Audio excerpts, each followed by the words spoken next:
Hello and thanks for joining us for a late night newscast coming to you from ARIRANG's news centre in Seoul. I'm Mark Broome. Our top story tonight: North Korea is reported to have conducted a submarine-launched ballistic missile test, but without much luck. Citing a South Korean government official, Seoul-based Yonhap News Agency says there was no indication the missile actually made it out of the submarine, so it's highly likely to have been a misfire. The official said North Korea attempted to fire the missile on Saturday at around 2:20 p.m. local time, but the missile never broke through the water's surface and the missile capsule was later found in the ocean. South Korea's defense ministry has declined to comment on the report. The test, if confirmed, follows a test launch in May of a submarine-launched ballistic missile. North Korea claimed it was a success, but the launch has not been independently verified. Experts think North Korea will continue to conduct tests until it masters the technology. Back here in South Korea, and police have banned a mass rally scheduled for next Saturday in central Seoul. Officials notified the association that represents farmers earlier today that the planned demonstration cannot take place. Police officials say the organisers will be punished if they disregard the ban, and those taking part could be arrested if they defy police orders to disperse. Despite the warning, the Farmers Association says its members will go ahead with the rally as scheduled, adding that it plans to seek a court injunction to overturn the decision. It insists the demonstration, aimed at pressuring the government to protect farmers from the pending Korea-China free trade deal, will be peaceful. Around 10,000 people are expected to attend the rally. The ban comes a couple of weeks after roughly 70,000 anti-government protesters took to the streets of central Seoul. The rally later turned violent as some protesters hit police with metal pipes and ladders and smashed up police buses. Korea's rival political parties have been holding talks on the ratification of Korea's free trade agreement with China. The ruling party says the deal must be ratified at the National Assembly on Monday, but the main opposition party wants the FTA linked to other bills. Our Park Ji-won has this report. The floor leaders of Korea's rebel parties held another round of negotiations on Saturday, following up on talks held on Friday night over the ratification of the Korea-China free trade deal. While the two sides aim to narrow their remaining differences, they have agreed to hold a full assembly session on Monday afternoon to ratify the pending trade pact. The ruling Saenuri Party has also vowed to ratify Korea's other pending FTAs with Vietnam and New Zealand on Monday. But the main opposition New Politics Alliance for Democracy says its cooperation comes on the condition the government sets up a roughly $100 million fund to help the nation's farmers, expected to be hurt by cheap Chinese food imports. The NPAD is also pushing to ratify the FTA as part of a package of bills, including ones aimed at funneling extra funds into free childcare services and putting price caps on the nation's ever-rising housing rents.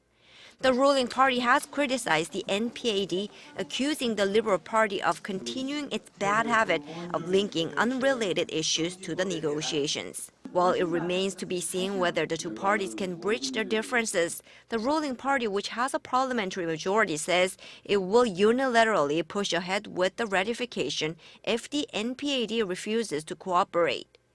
Park Ji-won, ARIRANG News. Now, President Park Geunhye departs to France on Sunday to attend the UN Climate Change Conference in Paris. The gathering will be attended by more than 130 leaders and representatives from international organizations. In her speech at the opening ceremony on Monday, President Park will outline South Korea's efforts to fight climate change, including its ambitious goal to cut greenhouse gas emissions by more than a third over the next couple of decades. After the gathering, President Park will travel to the Czech Republic. The president will also attend her first meeting with the Visegrad, a regional economic community of the Czech Republic, Poland, Slovakia and Hungary. The US Centers for Disease Control and Prevention has removed a travel notice about the MERS outbreak in Korea. The CDC had Korea on the lowest alert level in its three-tiered system following the outbreak of Middle East respiratory syndrome earlier this year.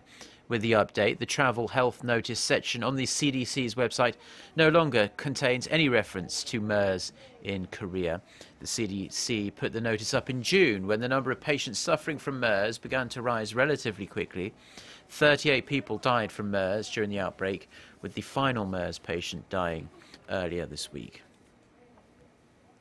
Now, a Korean company is gearing up to launch a new DNA screening test, and the test will enable doctors to treat newborn babies born with genetic disorders much earlier than before. Our Park Se-young has the details.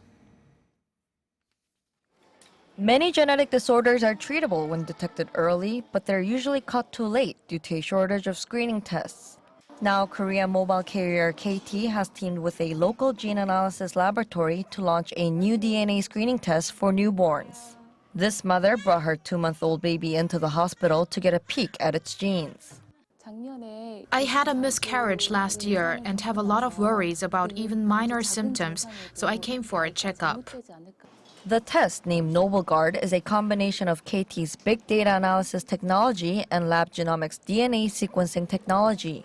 Using the lab's database of over 300 million genes and KT's technology, the test can quickly and accurately detect some 50 genetic diseases in their early stages.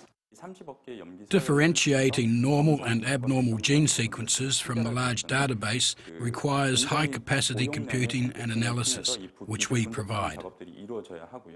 At less than $1,000, the test is about 1/30th the price of existing data analyses. Every year, about 6% newborns, some 8 million, come into the world with genetic disorders. Medical experts say early diagnosis of genetic diseases will help prevent their progression. However, because of information sensitivity, KT must come up with countermeasures to prevent hacking of its servers, which could reveal personal genetic information.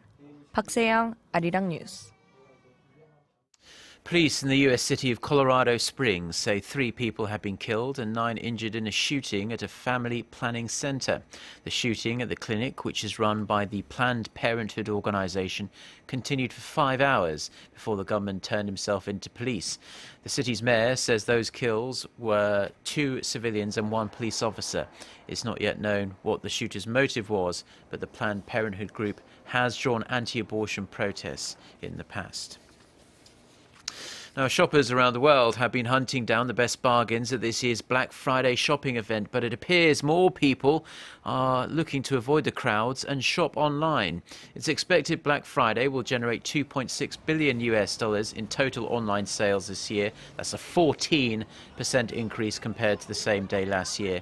Sales at Amazon are expected to have jumped around 20% this Black Friday compared to last year. Brick and mortar stores were still hectic in the US, but saw less frantic action than years gone by.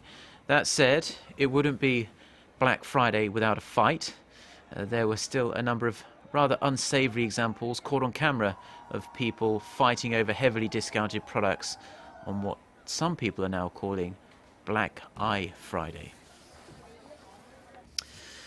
Now, this year, 2015, is the 70th anniversary of the end of World War II and also Korea's independence from Japanese colonial rule. A special exhibition has opened in Seoul to commemorate this milestone and pay tribute to the Korean independence activists who fought for freedom. Geunhye reports. For 35 years in the early 20th century, Korea was under Japanese rule. Korean activists tried to fight back and liberate their people, but failed. Many of those who were caught were imprisoned here in Seodaemun prison. This building, now a museum, was part of a huge prison complex built by the Japanese during the period of colonial occupation. The building itself is seen as a symbol of Japanese cruelty and oppression, but the prisoners are celebrated as heroes fighting for independence. It's this dual facet of great sorrow and joy that comes from great adversity that is being commemorated here by a special exhibition celebrating 70 years of Korea's independence.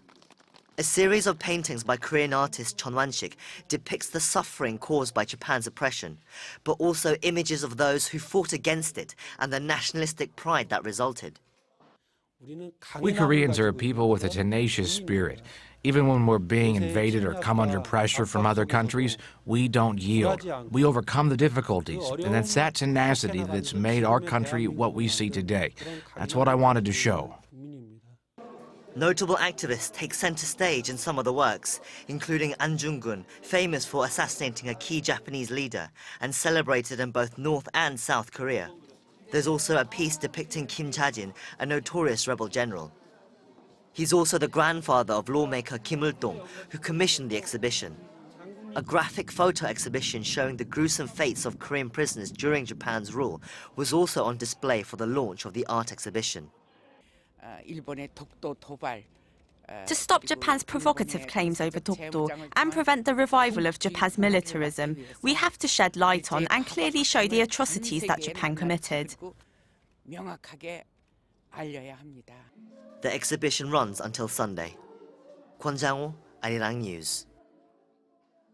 Finally, let's take a look at the weather, and it's another cold night for much of the country. We're going to see the overnight low dip to -3 degrees Celsius in Seoul. Sunday will be slightly milder than today under partly cloudy skies. With that, let's take a look at the weather around the world.